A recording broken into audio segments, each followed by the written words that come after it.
Well, hello, everybody. Welcome to the bridge. We are redoing season one, episode six, and it is the learning ladder of competence, all about learning. So, welcome. And Sandy's got a great quote for us. Sandy, what you got? Good day, everybody. My quote for today is books, minds, and umbrellas only work if they are open.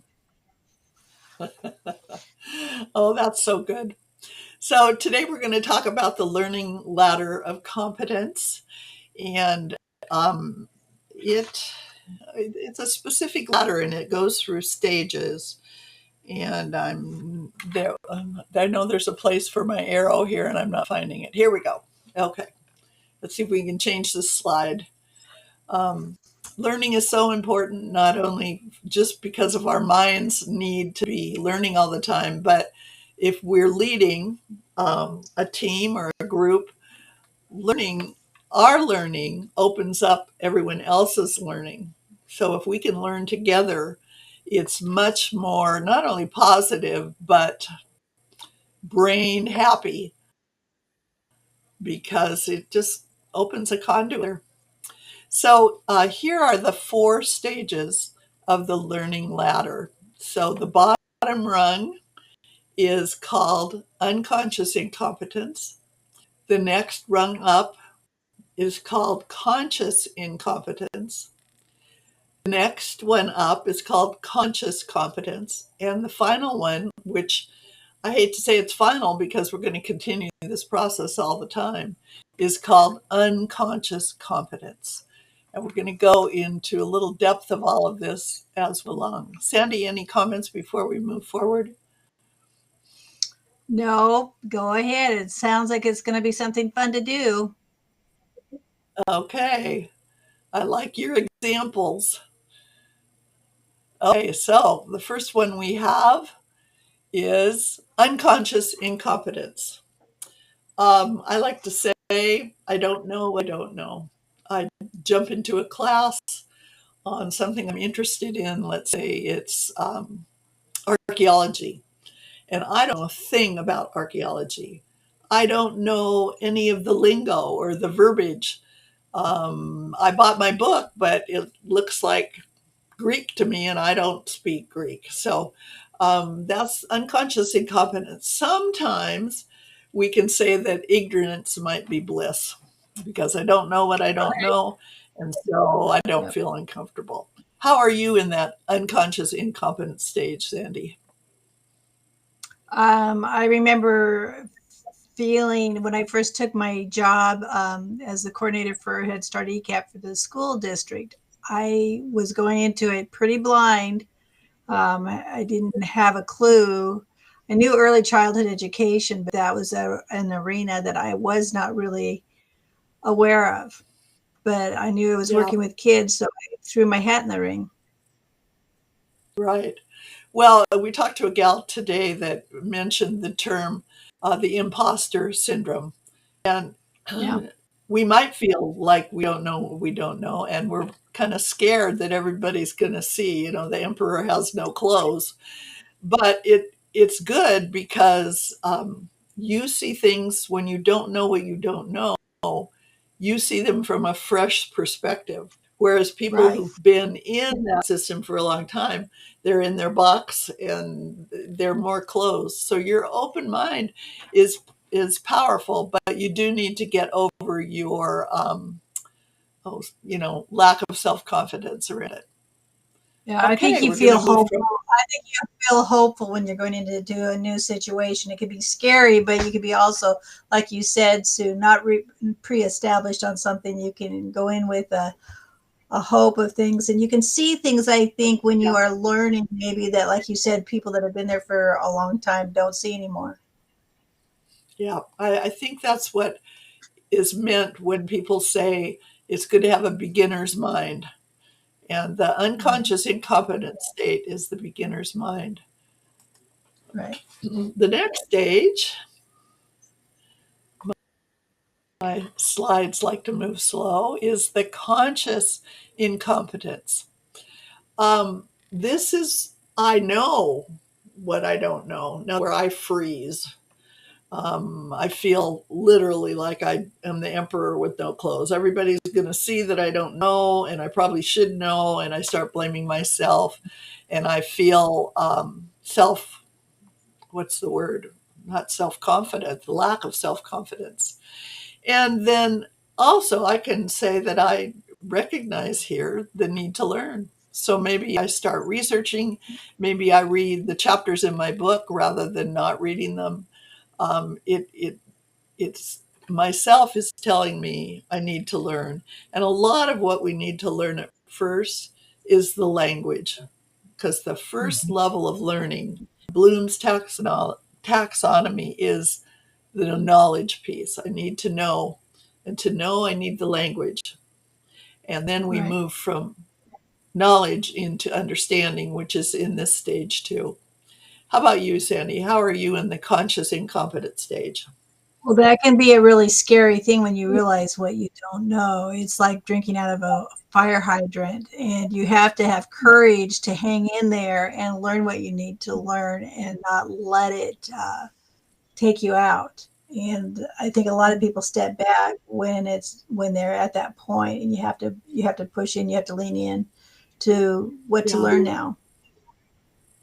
Yeah, this can be a stage where if I allow myself to not be brave, then I might quit Right. because I don't like to not know. Although I worked with a guy one time teaching this, and his career was an engineer. And he absolutely phase because he had to start researching and digging for gold. And boy, I don't understand. I do because I love research too. But if I have to do that all in front of people, I get a little scared. I'm a little not Yeah. quite so brave. Okay, You then we're definitely going to have, move yeah, forward. definitely have to have you definitely have curiosity to go to that step. Yeah, You have to want to know. yeah, you do. And confidence. Confidence is part of it. Okay, moving to the next rung of the ladder. Maybe it's not quite as big of a step, but oops. I think I'm going to have to see if I can move it over. Come on. Well, I'll just read it halfway. I don't know why I'm not. Drag to move. All right, drag to move. I'm trying to drag. All right. Anyway, this is the conscious competence. Let me see. I'm going to do, maybe if I do this, what will that do? Oh, there you go. Well, It's still a half. Maybe I can drag us off. No, no. we maybe make a smaller box. Maybe it can be smaller. Yeah, it's not working. I'm just going to read it like I know it because I do. So conscious Okay. competence. This stage, I'm beginning to learn the skill. So maybe the goal is to learn how to do algebra, and I know how to add and subtract. I know how to multiply and divide, and I practice that so that when I move into the algebraic um, equations, I can I can learn how to do them. Yeah, I'm learning, and I know I'm learning, and I'm skill building. But I'm skill building from the bottom. You know, what do I need to learn? What's next? And this, I can't read what it says. It says something about concentration and drag to move. I don't know why it's not doing that. How about if I do this? I'm going to do this. Oh, there you go. Okay. Good. There. Okay. Now you and I are tiny. We'll stay tiny. That's Okay, okay. so much concentration effort is involved with doing it. So this is where I'm skill building. So, I start at the bottom, but I build skill upon skill up to the point where I can function knowing what I know.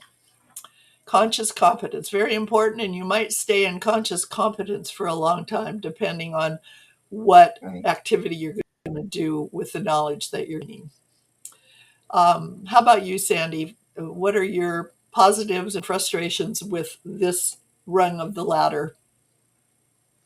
Well, I think one part of it is that you have to give yourself time. A lot of times we want instantaneous knowledge, and it takes practice, and it takes time to be able to learn some new skill like that and be good at it. And I think in our country, in our society, we're used to having things pretty quickly, and especially with AI and all the things that are coming out now, and the knowledge that we have at our fingertips. But when you are actually taking it to practice, working with your community, with your workspace, with your family, it doesn't happen overnight. No, that's a good point. And the other thing that's important at this stage is feedback. It's important to maybe have a teacher or a mentor with you that can watch you do it and make sure that you're doing the steps correctly, because you don't want to learn how to do it wrong. You want to learn how to do it right. And at first you need kind of guided practice, we used to call it. Practice independently after you had to practice and people are telling you you're doing it correctly. And so you need to be able to receive feedback so that you can be doing it correctly. Okay, so on to the final ladder. And like I said, this level on the ladder is really important. And you're going to probably